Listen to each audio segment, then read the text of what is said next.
Hello বন্ধুরা, শুধুমাত্র experiment করতে থাকো, তাহলে নিজেই ভালো ভালো রান্না করতে পারবা। তো আজকে করতেছি সর্ষ দিয়ে সেটা রুই মাছ। অলরেডি মাছগুলো ভালো করে সেটা ধুয়ে সেটা আমি ভাজতে বসাইয়া দিছি।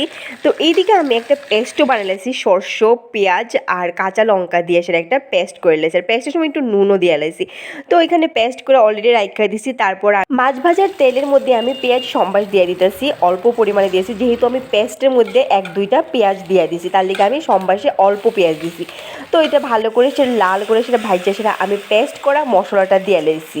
তো দিয়ে সেটা এখানে আমি অল্প পরিমাণে লবণ, হলুদ দিয়ে দিছি। আর এখানে গুঁড়া লঙ্কা আমি ইউজ করছি না, সঙ্গে দিছি দেখতেই পারতেছে অল্প পরিমাণে জিরাটা দিছি। অনেকে এখানে জিরাটা ইউজ করে না, কিন্তু আমি সবসময় ইউজ করি।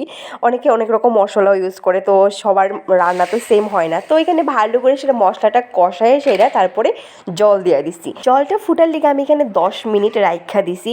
তো অনেকে তোমরা সর্ষে ইলিশ খায় থাকো, ভাই আমরা খুব গরিব, তার লিগে আমরা রুই মাছ দিয়ে সর্ষ দিয়ে খাই, পাবদা মাছেরও আমরা সর্ষ দিয়ে খাই, তারপর কাতলা মাছ দিয়ে আমরা সর্ষ দিয়েই খাই।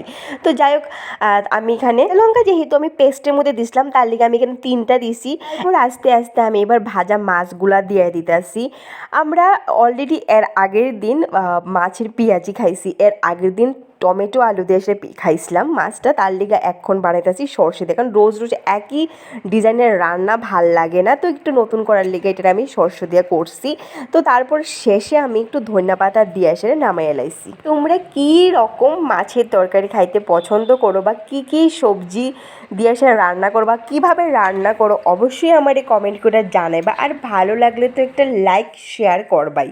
তো যাই হোক, এইভাবে আমার রান্নাটা কমপ্লিট হয়ে গেছে আর খাইতেও একদম সেরা হয়েছে। মানে যদিও ইলিশ মাছটা সবসময় আমরা মধ্যবিত্ত পরিবারে খাইতে পারি না, তার লিগে আমি এটা সর্ষে রুই করলাম। তো আশা করি আমার ভিডিওটা তোমার ভালো লাগছে। তো আর বাকি কী কী রান্না করছি দেখাইতেছি। এটা তো সর্ষ দিয়ে রুই করছি, আর এখানে করছি বেগুন দিয়ে আসলে শুটকির একটা চাটনি কইতে পারো। আর গতকালকের বড়ির একটা আচার করছিলাম, মানে টকের মতো। এতটুকুই আসতো আজকের রান্না। দেখা হইতেছে নেক্সট ভিডিওতে। টাটা।